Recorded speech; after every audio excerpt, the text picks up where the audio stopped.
Okay, Namaste. My name is Pierra, and my initiative is on cervical cancer. Its name is Survive Kal, and I'll be telling you more about my initiative as well as how it's related to Round Square and its ideals. So, these are the things that we're going to be talking about today. Uh, I'll start with an introduction about myself. So, my name is Pierra, I'm in 12S2, and I started Survive Kal in July of last year, 2023. And we've been working on raising awareness about cervical cancer and what age group it affects, how you can treat it, how you can identify it early on, and so that it doesn't reach a stage where it gets so that it's not treatable later on.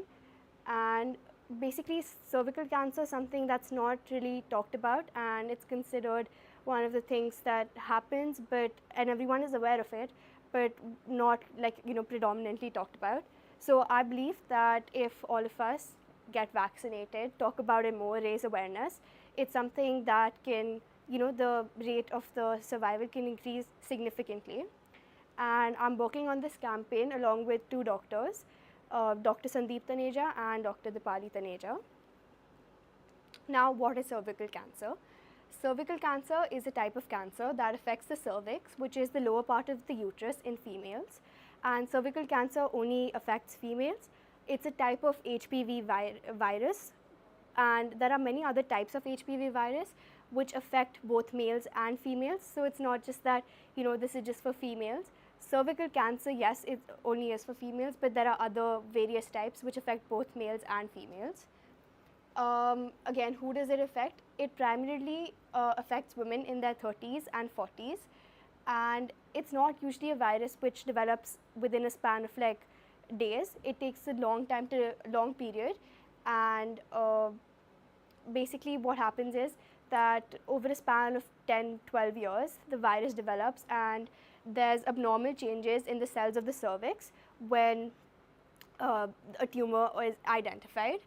So, what is the survival rate of cervical cancer? So, if it's identified at an early stage, the survival rate is around 91%. But if it's identified at a later stage, it drops to 60%, and there's a 30% decrease, which is a lot, and it can significantly increase the number of deaths by this cancer. Now, there are many ways to reduce the risk of cervical cancer. You can get vaccinated, regular pap smears, and various other things. When we talk about the vaccination, it's considered extremely safe and well tolerated with extremely mild side effects, like just like your arm being sore or like a headache or a migraine or something like that. But there aren't permanent side effects discovered of it as of yet. And when we talk about the effectiveness, recent studies have proven that it's highly effective in decreasing the rate by at least 10 to 15%. And after getting the vaccine, regular screening also helps in detecting other types of cancers, because the vaccine for cervical cancer is the same as the HPV vaccine, and it not only helps in preventing cervical cancer, but other types of cancers as well.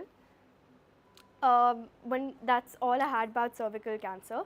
When we talk about what the initiative is about, basically, again, it's about raising awareness. And so I did a session at the Dayal Public School, and we made them fill out a questionnaire of certain questions about what knowledge they already had prior to my session, and then a form after the session as well, so we could compare the knowledge that they had. And we're currently partnering with 90 Million Smiles, which is a foundation in Hyderabad, and we've raised 1.5 lakhs along with an anonymous donation of 1 lakh. So we're at a total of 2.5 lakhs, and all of these funds are now being used to source vaccines to underprivileged girls and women who are at 90 Million Smiles in Hyderabad, and we're going to provide them in the summer break. So all our social media accounts, whether that's LinkedIn and Instagram, they'll have pictures of that soon. And again, all of you, whether you're female or male, you should definitely get the vaccine for cervical cancer and the HPV vaccine as soon as possible. Again, it doesn't just help prevent cervical cancer, but other types of cancers as well. And then when we talk about the round square ideals, basically the ideal which we're talking about here is that of service. and it's really important to give back to the society so that you can create a positive impact. And yeah, that's all I had. If you have any questions, you can contact me in 12S2, and my email ID and all are also on the screen. But it's pierrasethi26@gmail.com, or you can also email me on the